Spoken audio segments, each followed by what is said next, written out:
All right, so today I want to talk to you about 4 modifiable factors to increase your cortisol level. So, first, let me paint the picture. You're tired, you're exhausted, you're not waking up with very little energy, you crashed several times throughout the day, maybe you've had a saliva test, and you want to know what can you do to raise your cortisol level. So, these are going to be more long term strategies so that you're aware of what you're doing that's actually draining them, getting up to the root cause of the problem, so that by addressing those things, by paying off the bills, so to speak, you're going to have extra income disposable to be able to utilize that to get back into the game, to do your hobbies, to accomplish your to-do list, to keep up with your house, to keep up with your loved ones, to go out socially. All right, so what are the 4 things? Number one is your glycemic load, being aware of your glycemic load. Maybe you've heard that term, glycemic index. Glycemic load is how stimulating is your foods that you're eating to your insulin levels. And maybe you've heard about small meals more frequently when you have adrenal cortisol issues. And I would argue that that's 1980s information. We find that if you eat small meals more frequently, although you're not allowing your glucose levels to bottom out and go too low, you're constantly keeping them too high, whether the glycemic index of the food is high or not. So I would argue not to have small meals more frequently. In the very least, have a good rounded meal, breakfast, lunch, and dinner. As you get more sophisticated, you can compress that eating window to somewhere in the 12-hour range. But at the very least, you want to be able to have a good quality protein, carb, and fat with the meal, and making sure that you're not snacking throughout the day.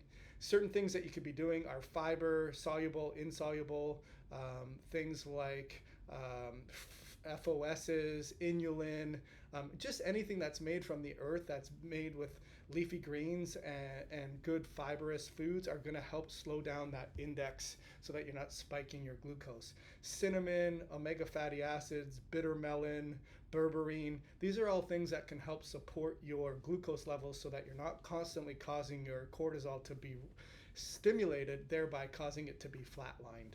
Number two is inflammation, probably the most important factor that causes your cortisol to be released in the first place. And I'd be looking at what quality of foods are you eating? Are you getting anything that your grandmother recommends or recognizes as a normal food? Or is it fast food, vending food, food that's been frozen, or food that you're getting on the go? If those foods don't have good quality leafy greens, reds, greens, yellows, orange, purples of the rainbow, if they've been processed, if you're getting high refined sugars and high fructose corn syrup, not only are they going to increase your glycemic load, they're going to increase your inflammatory reactivities. That's going to drive up your cortisol, and then eventually it's going to bottom out.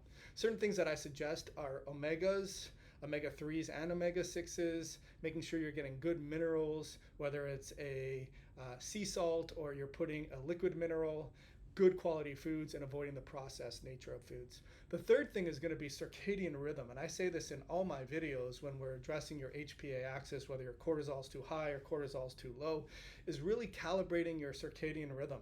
So that means if you were to go camping, you wouldn't have the TV, you wouldn't have your refrigerator, the sun would go down when it was dark and it would rise when it was early, and your body would get calibrated to the earth. That's what you really want to try to achieve. Calibrating every single cell, tissue, organ, and system of your body relies on a circadian rhythm. So making sure that you're getting outside in 3 important times of the day. First thing in the morning when the sun is just rising, in the peak of the day, and when the sun is setting. If you can get outside to calibrate your circadian rhythm at those particular times, you're going to find that you're going to reduce the burden on your body and have a surplus of cortisol. The last thing I would say is perceived stress. And I just had a patient that we talked to today. He had a test result come back, and we waited a couple days before I was able to talk to him about it. And he was freaking out because he saw things on the test that he didn't like. And once I put the narrative together as, hey, this isn't so bad. You have some good things over here. We still have these things over there. And these are the reasons why this is looking the way it is.